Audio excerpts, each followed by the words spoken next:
Founding Monsters, the comic book. Bernard, I have my copy right here, so I'm looking forward to this talk. So awesome. Go ahead and share your screen, and we'll learn about the Founding Monsters.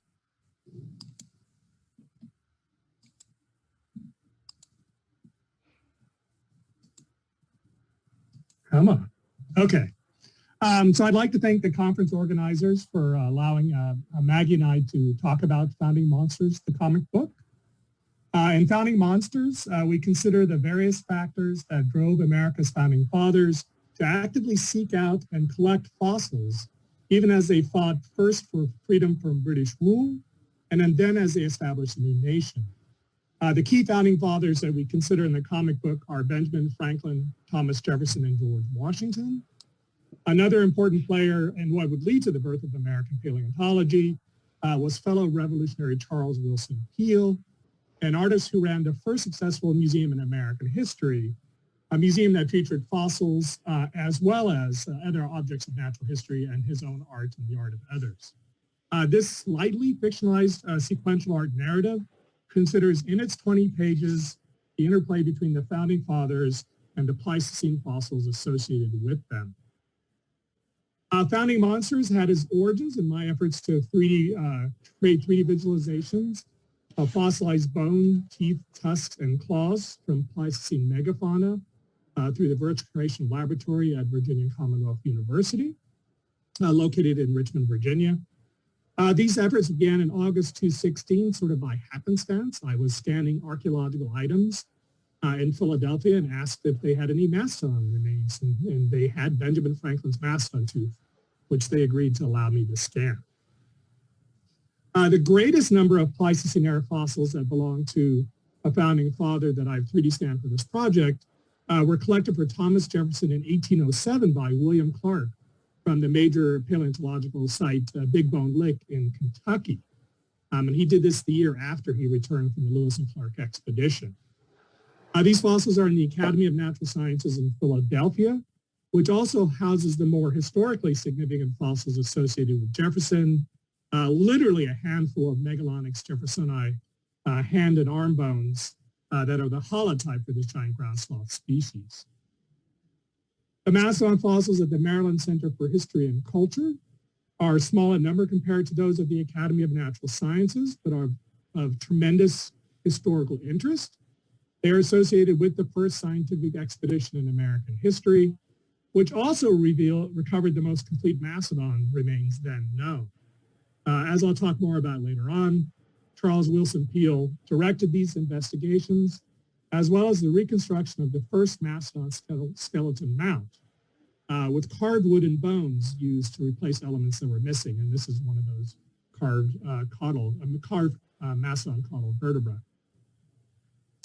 My co-author, Maggie Colangelo, is currently a VCU Arts and Environmental Studies undergraduate student, and she became interested in America's founding fossils while volunteering in my lab and painting 3D printed replicas of the bones that Peale had recovered in 1801. And this is a very recent photo I took last week of Maggie painting a Gastornis skull that we have 3D printed in the lab. Maggie and I share a interest in storytelling through sequential art. We had frequent conversations about the historical and political context behind the fossils Maggie had been painting and decided to create Founding Monsters. Founding Monsters is developed to act as a science-friendly framework that tells the story of the founding fathers and their obsession with Pleistocene megafauna, focusing on mastodons due to space restrictions. We integrated sequential art with historical and scientific data and Founding Monsters in what American educators would call a STEAM approach, with STEAM standing for science, technology, education, art, and math.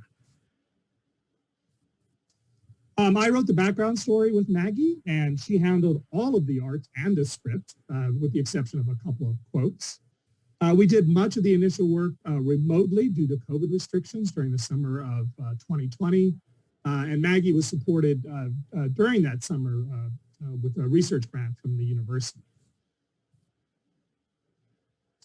Our goal with Founding Monsters was to create something teachers could use to instruct children of all ages about early American paleontology, using people and events with which students would be familiar, notably the hard-fought American Revolution.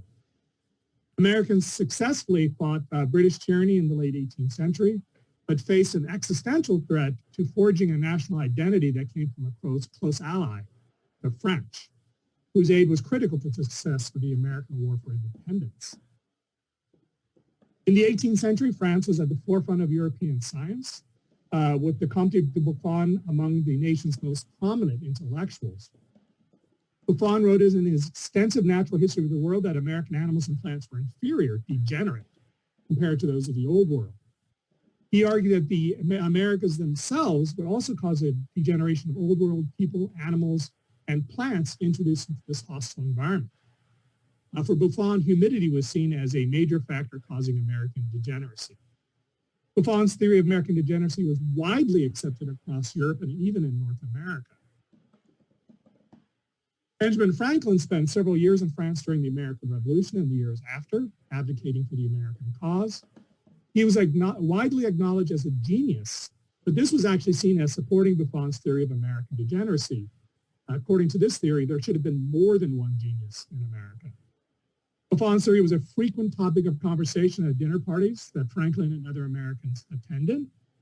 With his characteristic wit, at one dinner party, Franklin challenged the French diners to stand up and to demonstrate that the Americans were taller than the French.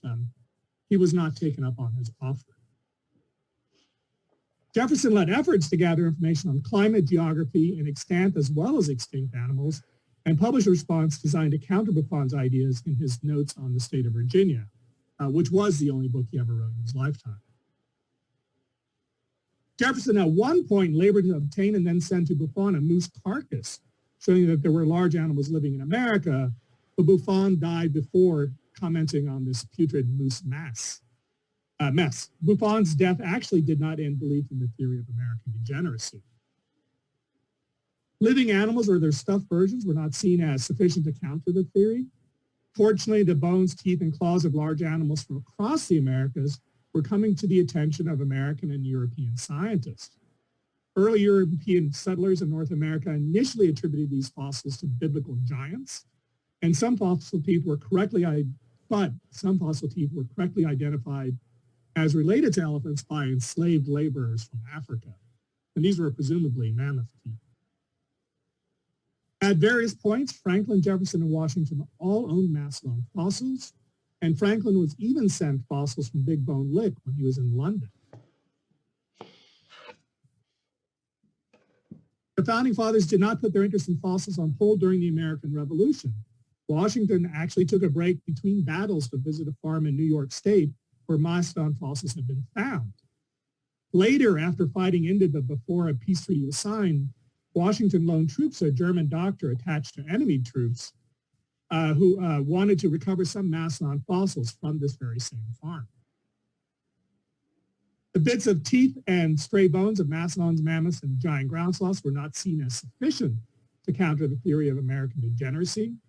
A bone committee was formed by the American Philosophical Society in 1797 with the goal of finding an entire mastodon skeleton. Jefferson was a member of this committee. A complete mastodon skeleton was seen as critical. Finally, such a mastodon skeleton was discovered in 1799 in New York State and excavated in 1801 by Peel, who used a human-powered wheel to drain the excavation area. Peel's son and their enslaved servant Moses Williams reconstructed one of the mastodon skeletons recovered in Peel's Philadelphia Museum, which they unveiled on Christmas Eve in 1801. The reconstructed mastodon actually survives to this day, which surprised a lot of people, having been sold to a German museum in 1854. I actually had the opportunity to see this skeleton mount earlier this year when it was on loan to the Smithsonian American Art Museum. The Founding Monsters comic book was published through the VCU Library's Scholarly Compass site and is freely downloadable. Teachers can use Founding Monsters along with 3D digital models of the fossils that inspired the comic book.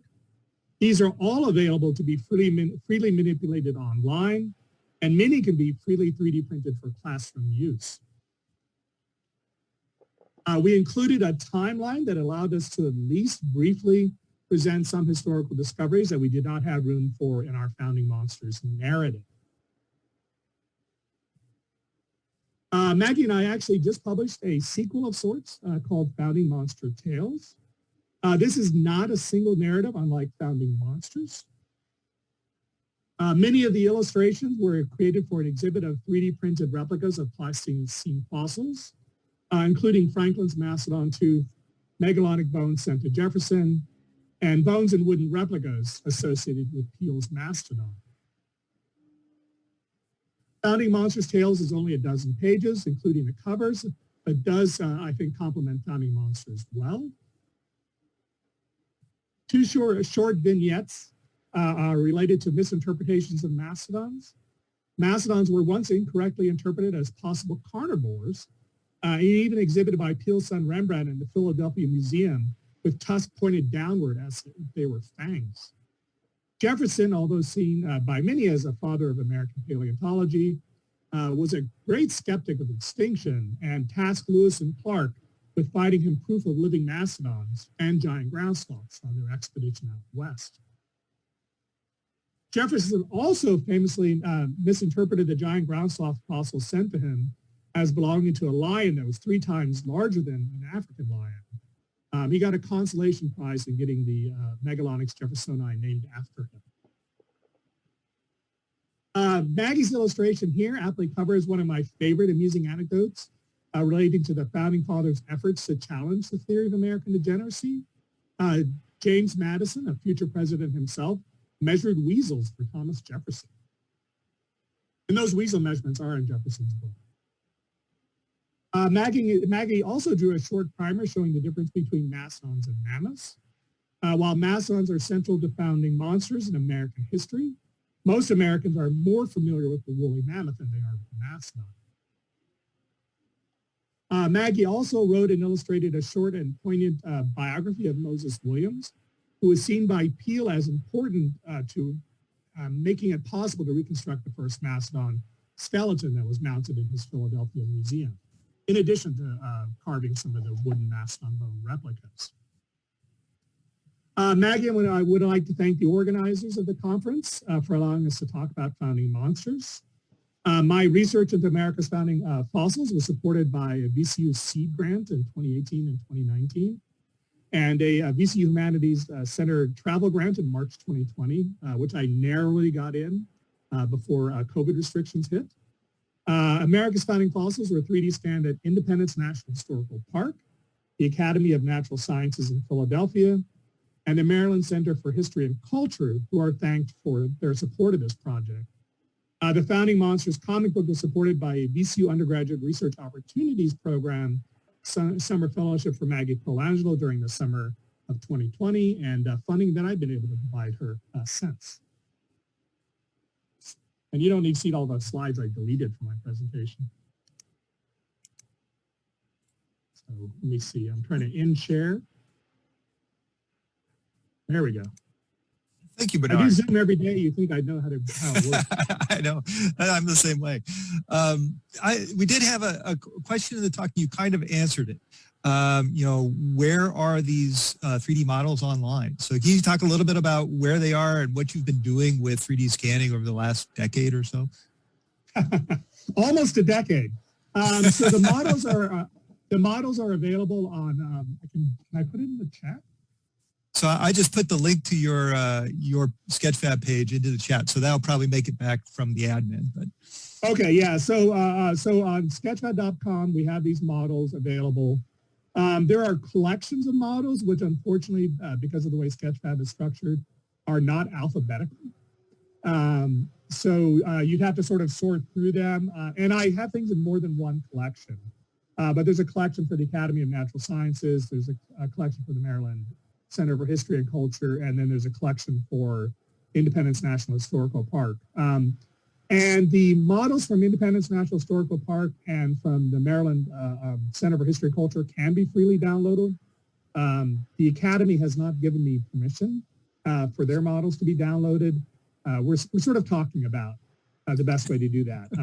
We'll probably, develop a permission form so people can request the models. They want to keep track of people who access the models. So, and of course, the comic book is free if you want it. Yeah, and I found out that you have a sequel, so that's great. I'll download that today. Yeah, we're going to print it. When we print that, I'll mail you a copy. So thank you, Bernard. All right, so that kind of ends our session for the day, and so we're going to kind of close things out here.